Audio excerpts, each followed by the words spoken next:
Kyle Lewis and Emily Thomas. Welcome back to the show. Hey, thanks for having us. So all we need is summer weather. Yeah, I know, and it's not cooperating, at least in the next week or so. All right, I think we've been spoiled. We got a couple of 80-degree days, but it's going to eventually be here. The weather forecast for the weekend, both Saturday and Sunday, sunshine, 60s, not too bad. Yeah, not too bad. Not splash pad weather probably, but it could be worse, right? Yeah, it could be worse. Yeah, definitely could be worse. We've had frost, and we've even had snow on Memorial Day in past years, so it's Michigan. Mm-hmm.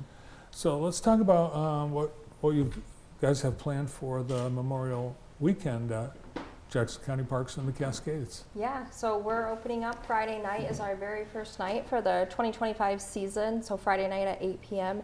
And then Saturday we jump right into our Memorial Day fireworks show. So that will start at 6 p.m. as well on Saturday, the 24th. Live entertainment by The New Rule, and this is sponsored by Little Caesars of Jackson and Alro Steel. So we're super excited for their partnerships and ready for the summer to kick off with our fireworks. Yeah, the fireworks, thousands and thousands of dollars to put the fireworks shows on, and really it's become such a tradition the community depends and counts on. Yeah. Yeah, it's the kickoff to summer, and I think, and each holiday weekend we've got it going on, and I think it's just it's a tradition at this point, and people really look forward to it. Kyle, what's the temperature of the water that comes out of the splash pad? I think it's 27, maybe. Cold. It's in the 50s, I'm sure. It's chilly. Yeah. Oh, it's great on a hot summer day, but that's what it's designed for. All right, we've got, in addition to the Cascades and all of the festivities of the weekend, got a couple of our campgrounds opening this weekend as well, I believe. Yeah, we do. Both of our campgrounds, Swains Lake and Pleasant Lake, open Friday as well for the 2025 season, and those are open Memorial Day through Labor Day. So we're gearing up for a busy weekend. Our holiday weekends are always our busiest of them. So we have beaches, playgrounds, the picnic shelters you can rent. Just a great time to kind of kick off the camping season for the year. Well, those look like newer amenities. The stairs, I don't remember seeing those before. Are they new? Yep, so that's out at Pleasant Lake. We've always had the stairs. They're just kind of some new cement work and bricks there. Looks great. New roofs on the picnic shelters there. For people that do overnight camping, what's this? How do you do it? Do you have a reservation system? Yep, you can go online and make a reservation from jacksoncountyparks.org. You'll see our reservation tab, or you can give us a call at the office or directly at the campground and reserve your campsite. How far away do people come to camp?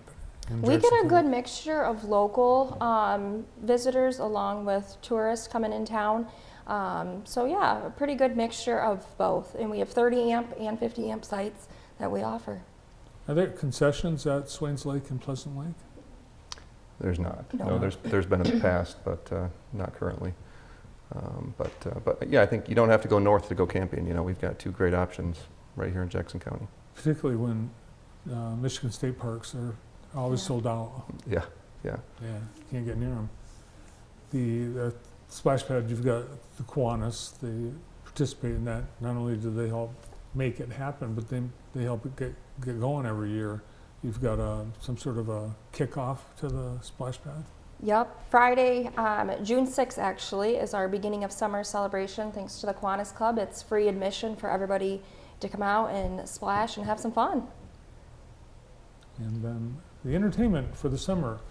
I think we do two things. We've got the Rotary Community Band Show. Yep.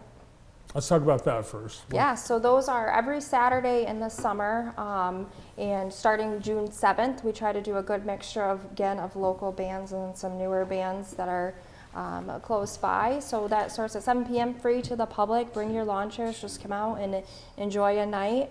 That is sponsored by Alro Steel. Again, we're super appreciative of their partnership with us. A lot of very popular local Yes, singers and bands. Yep, a lot of the favorites. So then on our Wednesday nights, we have our family nights that we kick off, and that is starting June 11th is our first family night, and we're gonna start off big, and we're going with Bluey as our first characters. So we'll have a band there, and then we'll also have Bluey characters, and then some other different activities, and the splash pad open as well. So family nights are a favorite. We see big crowds that come to those great nights for the family of all ages can come and enjoy it. Who are the characters that are the most popular? Oh, it kind of varies throughout the seasons. Right now, Bluey, Paw Patrol, superhero nights, those are our big. Disney night is always a huge hit too. Yeah. So, yeah. Awesome. Great show. We're hoping to make the show even better. We've got some upgrades and maintenance that need to happen. It's a monstrosity, that Cascades. It is, yeah, and Emily mentioned we opened this Friday, and this is the 93rd season, so, it's a legacy at this point, and we want to make sure that it's around for future generations. So, I think since 2017, we've put in, over 600,000 in improvements and made some significant upgrades along the way, but there's still a lot of work to be done. The good news is, we've got a very generous lead gift from Alro Steel to make it feel realistic to actually finish this off and make sure that the falls are around for another 100 years. So, we are in the middle of another fundraising campaign here, a capital campaign. We've got a really passionate group of local citizens and stakeholders that are helping to get the word out, Cascades Champions team. But we've got all the details on our website. We're 50%, just about 50% to our goal of $3.5 million right now with that generous support from Elro and some park millage money and a handful of other gifts. So I feel like it's realistic for the first time in a long time, and we're really excited to wrap this up and make these improvements. About halfway there, and it's all things that we as a community, we see the Cascades needs. So hopefully we'll reach the goal and see those improvements. Yeah. Great to see you both. We'll see you this weekend at the Cascades. Sounds great. Thank you. Emily Thomas, Assistant Parks Director and Director of the Fair, and we'll catch up on the fair with Emily later next month, and Kyle Lewis, Director of Jackson County Parks. Stay with us. We've got